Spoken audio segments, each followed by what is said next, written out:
Bismillahirrahmanirrahim. Alhamdulillahilladzi ahyana ba'dama amatana wa ilaihin nusyur. Nasyhadu an la ilaha illallah wahdahu la syarikalah wa nasyhadu anna Muhammadan abduhu wa rasuluh. Allahumma shalli wa sallim wa barik ala nabiyyina Muhammad wa ala alihi wa sahbihi wa man tabi'ahum bi ihsanin ila yaumiddin, amma ba'd. Asbahna ala fitratil Islam wa ala kalimatil ikhlas wa ala dini nabiyina Muhammadin sallallahu alaihi wasallam wa ala millati abina Ibrahim hanifa muslima wa ma kana minal musyrikin. Allahumma bika asbahna wa bika amsayna wa bika nahya wa bika namutu wa ilaika nusyur. Jemaah subuh yang insyaallah dirahmati oleh Allah Subhanahu wa taala, senantiasa kita mengucapkan kalimat tahmid alhamdulillah sebagai tanda kesyukuran kita kepada Allah Subhanahu wa taala. Semoga nikmat, terutama nikmat iman dan hidayah, senantiasa membersamai kita hingga akhir hayat kita berjumpa dengan Allah Subhanahu wa taala.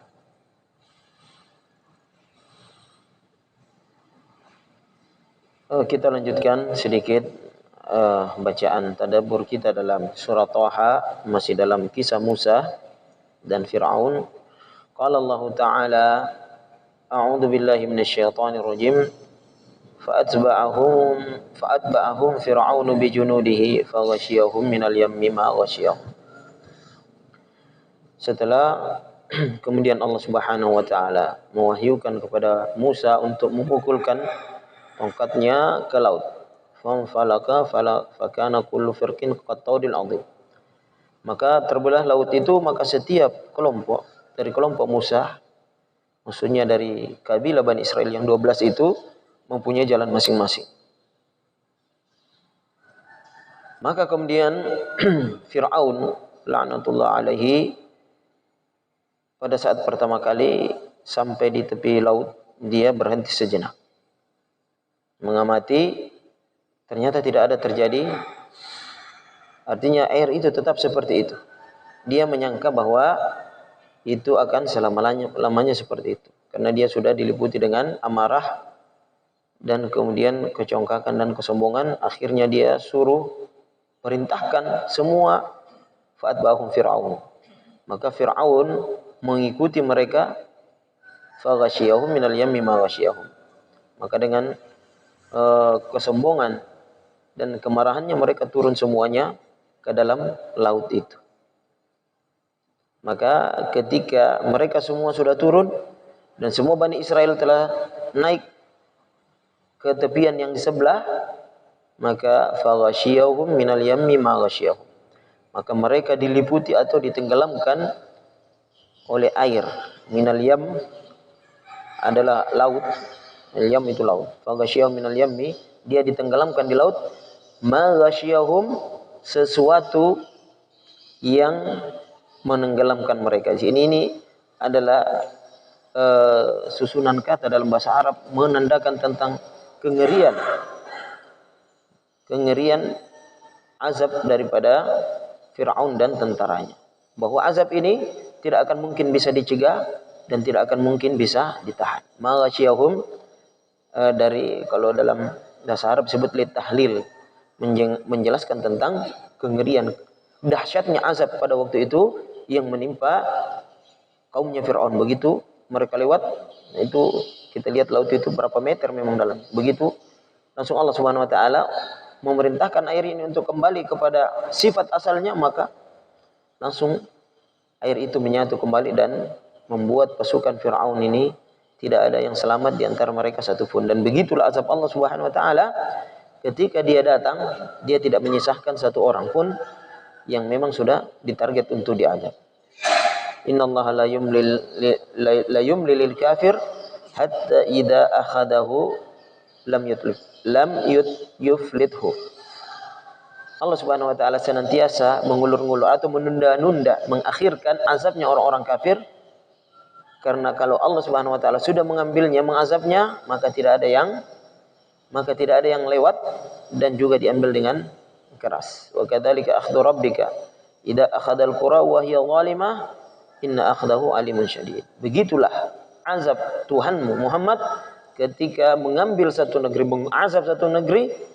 Inna akhdahu alimun syadid, sesungguhnya azab Allah Subhanahu wa taala sangat pedih dan sangat keras. Maka kemudian Allah Subhanahu wa taala mengingatkan kepada Bani Israel tentang pertolongan Allah Subhanahu wa taala, tentang mukjizat ini, tentang apa yang mereka lihat dari kekufuran ini, dari musuh mereka yang Allah Subhanahu wa taala habiskan dalam satu saat. Dihabiskan semuanya, meninggal atau dimatikan dalam satu saat, ditenggelamkan di dalam lautan. Maka Allah Subhanahu wa taala fa'atbahum fir'aunu minal yammi ma ghashiyahum wa adalla fir'aunu qaumahu wa ma hada. Dan Fir'aun telah menyesatkan kaumnya, menyesatkan tentaranya, wa ma hada, dan dia tidak memberikan petunjuk. Artinya dia tidak memberikan petunjuk yang benar. Karena Fir'aun mengatakan ma ahdikum illa sabila rasyad. Saya tidak memberi. Nah, ini perkataannya ketika datang Musa, dia bilang jangan percaya orang ini. Saya adalah Tuhan yang penting. Ma ahdikum illa sabila rasyad. Saya tidak menunjuki kalian kecuali kepada jalan yang benar, jalan yang terbaik buat kalian. Ini perkataan Fir'aun. Tetapi kemudian ternyata dia membawa tentaranya, kaumnya, kepada azab Allah Subhanahu wa taala. Wa ma hada, ini adalah takkid saja daripada perkataan sebelumnya, itu dia menyesatkan kaumnya dan tidak memberikan petunjuk sama sekali. Allah Subhanahu wa taala kemudian menyebut-jemput ini, menyebut kebenangan ini kepada Bani Israel untuk mereka mensyukuri hal tersebut. Ya Bani Israel, qad anjaynakum min aduwwil lakum. Wahai Bani Israel, kami sudah menyelamatkan kamu dari musuhmu yang menjadikan kamu budak, yang kemudian mengazab kalian, yang semena-mena bisa membunuh laki-laki kalian dan membiarkan hidup wanita kalian. Qad anjaynakum min aduwwil lakum. Maka ini adalah sesuatu yang dirayakan oleh Bani Israel dengan berpuasa pada hari 10 Muharram atau hari Asyura. Diriwayatkan dalam Ibnu Abbas, Rasulullah sallallahu alaihi wasallam lamma qadimal Madinah wal yahudu tasumu yaum Asyura. Rasulullah sallallahu alaihi wasallam ketika sampai di Madinah, dia melihat orang-orang Yahudi ini puasa. Maka Rasulullah sallallahu alaihi wasallam bertanya, kenapa mereka berpuasa? Mereka menjawab, hadzal yaum alladzi azharallahu fihi Musa ala Fir'aun. Hari ini adalah hari yang Allah Subhanahu wa taala menangkan Musa terhadap Firaun. Faqala Nabi sallallahu alaihi wasallam, maka Rasulullah sallallahu alaihi wasallam berkata, nahnu aula bi Musa minhum fasum. Kami ini lebih berhak, kita lebih pantas untuk merayakan hal tersebut daripada mereka, karena mereka sudah mengganti Taurat itu. Mereka bukan penerusnya Musa, kitalah yang penerusnya Musa. Maka kita disunahkan untuk berpuasa setiap 10 Muharram. Namun Rasulullah SAW karena ingin berbeda dengan orang Yahudi, karena orang Yahudi juga puasa pada 10 Muharram, maka Rasulullah SAW mengatakan la in istu fil amil muqbil la asumut tasu'ah. Kalau saya masih hidup tahun depan, maka saya akan berpuasa hari ke-9-nya. Maka sunnahnya berpuasa di bulan Ramadan, berpuasa di bulan Muharram adalah tanggal 9 dan 10. Sebagian ulama mengatakan kalau tidak sempat tanggal 9, maka 10 11 atau berpuasa di tanggal 10-nya juga bisa. Namun yang afdal adalah tanggal 9 10, karena itu yang ingin dilakukan oleh Rasulullah sallallahu alaihi wasallam. Ya Bani Israil, qad anjaynakum min aduwwil lakum wa wa'adnakum janibat turil aiman.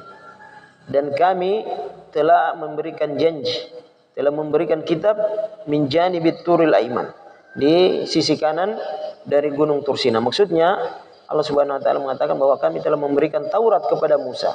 Wa wa'adna Musa 30 lailan fatamma miqatu rabbih 40 lailah. Kemudian dia menyempurnakan jadi 40 malam.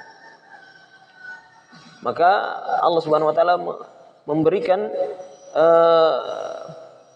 peringatan kepada Bani Israel bahwa setelah kami menyelamatkan kalian, kami juga memberikan kalian kitab, yaitu kitab Taurat, yang merupakan petunjuk, yang merupakan janji Allah Subhanahu wa taala. Fa imma ya'tiyannakum minni huda faman tabi'a hudaya fala khaufun 'alaihim wa lahum yahzanun.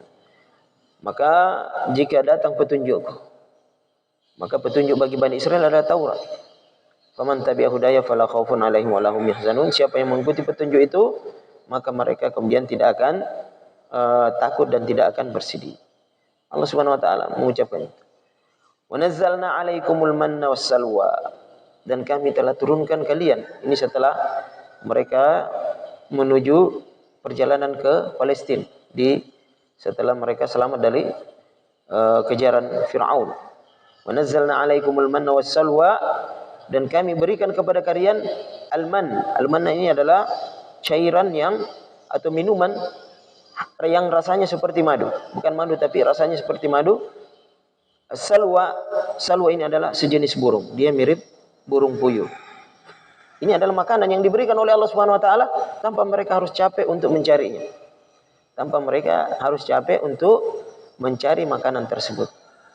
Kulu min thayyibati ma razaqnakum, maka makanlah dari yang baik-baik yang kami berikan kepada kalian, yang rezekikan kepada kalian. Namun disinilah kemudian terlihat sifat aslinya orang-orang Yahudi. Orang Yahudi itu adalah orang yang paling tamak terhadap harta dan tamak terhadap kehidupan. Wala tajidanna ahrasan nasi ala hayatim wa minal ladzina asyraku. Dan kalian akan mendapati mereka orang-orang Yahudi, itu orang-orang Yahudi Bani Israel ini ada orang yang paling tamak dalam kehidupan. Artinya dia rela melakukan apa saja agar dia bisa selamat, agar dia bisa tetap hidup. Jangankan orang lain, istri dan anaknya pun dia bisa bunuh untuk kemudian dia bisa bertahan hidup. Itu dalam penaklukan Romawi terhadap Baitul Maqdis tahun 70 Hijriah, 70 Masehi. Itu Romawi mempermainkan mereka. Jadi semua laki-laki itu dipanggil. Dia bilang siapa yang bunuh anak dan istrinya, maka dia hidup. Maka mereka kemudian membunuh anak dan istrinya. Kemudian orang Romawi lagi mengatakan, di antara dua kalian satu saja yang bisa selamat. Akhirnya mereka saling membunuh satu sama lain. Sampai hampir-hampir tidak ada yang selamat dari Yahudi Baitul Maqdis pada saat itu, kecuali yang sudah lari sebelumnya. Orang-orang Yahudi ini memang sangat licik dan sangat tamak. Jangankan kita, pendiri negara Amerika saja, Benjamin Franklin, itu masih ada tulisannya di Universitas Philadelphia, itu mengatakan, jangan sampai kalian membiarkan orang Yahudi berada di sini. Setelah kemerdekaan Amerika pada waktu, jangan sampai kalian membiarkan orang Yahudi berada di sini di Amerika. Kalau kalian membiarkan mereka ada, maka 100 tahun ke depan, maka cucu-cucu kita akan menjadi budak-budak mereka. Dan itu terbukti sekali. Di Amerika siapa yang memegang kendali, walaupun dia bukan orang Yahudi, tetapi semua kendali dipegang oleh orang Yahudi. Ini licik, orang Yahudi ini sangat licik, dan kita tahu dalam sejarah-sejarah penyebab perang dunia pertama, dunia kedua adalah yang menyebabkan juga adalah mereka yang melakukan adu domba. Dan begitulah kerjanya memang pada waktu mereka di Madinah berdampingan dengan Aus dan Khazraj, itu kerjanya adu domba Aus dan Khazraj. Sebagian kabilah bersekutu dengan Aus, sebagian kabilah dari Yahudi ini bersekutu dengan Khazraj. Jadi ini saya terus dia memanfaatkan mengadu domba karena mereka berbisnis di situ. Perang itu adalah bisnis paling cepat dan bisnis yang paling menjanjikan, perang. Orang kalau perang tidak peduli dia berutang, dia harus membayar apa, yang penting dia bisa mendapatkan senjata. Itulah yang kemudian membuat mereka kaya raya di Madinah pada waktu itu. Sampai mereka itu mengejek-ngejek kemiskinan orang-orang Ansar sebelum mereka masuk Islam. Jadi begitulah sifatnya orang Yahudi, bahwa mereka selalu mempermainkan. Dan Allah Subhanahu wa taala sudah mengatakan bahwa la tufsiduna fil ardi marratain. Kalian akan membuat kerusakan di dunia ini 2 kali. Ini yang kedua kalinya adalah ini sekarang, dan insya Allah mereka setelah ini akan juga dihancurkan oleh Allah Subhanahu wa taala. Ketika mereka diberikan al-manna wa salwa, cairan seperti madu, minuman seperti madu, dan kemudian as-salwa ini, mereka kemudian belum lagi mereka kemudian berhasil masuk ke Palestina, dia sudah terlalu banyak mintanya kepada Musa alaihissalam. Dia mengatakan, qala ya Musa lan nasbira ala ta'amin wahid. Wahai Musa, kami bosan ini, makanan cuma ini terus. Nah, bagaimana? Fad'u rabbaka yukhrij lana mimma tumbitul ard min baqaliha. Coba mintalah sama Tuhanmu supaya kami diturunkan tumbuh-tumbuhan, yaitu sayur mayur, min baqaliha wa qithaiha, ketimun, wa fumiha, bawang putih, wa adasiha, kacang adas, wa basaliha, dan bawang merah. Bayangkan dia meminta seperti itu kepada Musa. Musa malu kepada Allah Subhanahu wa taala. Dia sudah mendapatkan sesuatu yang mereka tidak perlu cari. Burung itu datang sendiri dan cairan itu keluar sendiri yang mereka minum. Tetapi mereka memang orang yang tidak pernah sabar, dan mereka orang yang kemudian terlalu banyak menyusahkan para nabinya. Maka dikatakan di dalam Al-Quran, fariqan qadzabtum wa fariqan taqtulun. Sebagian mereka kalian dustakan, sebagian kalian bunuh. Musa di antara yang didustakan oleh kaum Bani Israel. Ketika Musa mengatakan Allah Subhanahu wa taala menyuruh kalian masuk ke dalam Baitul Maqdis. Artinya kalian sampai di sana kalian pasti akan menang. Tapi mereka mengatakan kepada Musa apa? Idhab anta wa rabbuka faqatila inna hahuna qa'idun. Wahai Musa, kamu saja yang pergi dengan Tuhanmu, 2 orang. Kalian berdua yang pergi. Nanti kami duduk-duduk di sini tunggu hasilnya. Begitulah sifat Bani Israel yang sebenarnya mereka orang yang sangat pengecut dan penakut. La yuqatilunakum jami'an illa fi quram muhassanatin aw min wara'i judur. Mereka tidak akan berani berperang dengan kalian kecuali mereka berada di balik dinding, di balik benteng atau di balik dinding. Tahsabuhum jami'an wa qulubuhum syatta. Kalian melihat mereka itu bersatu, tetapi hati-hati mereka itu senantiasa berpisah. Karena mereka ini adalah orang yang paling kuat hasad. Paling kuat hasad, iri dan dengkinya itu sangat kuat, yaitu orang Yahudi. Tidak ada kaum yang lebih hasad daripada orang Yahudi. Bayangkan dia menolak kebenaran Rasulullah SAW, padahal itu adalah kebenaran yang mereka yakini hanya karena Rasulullah SAW bukan dari Bani Israel.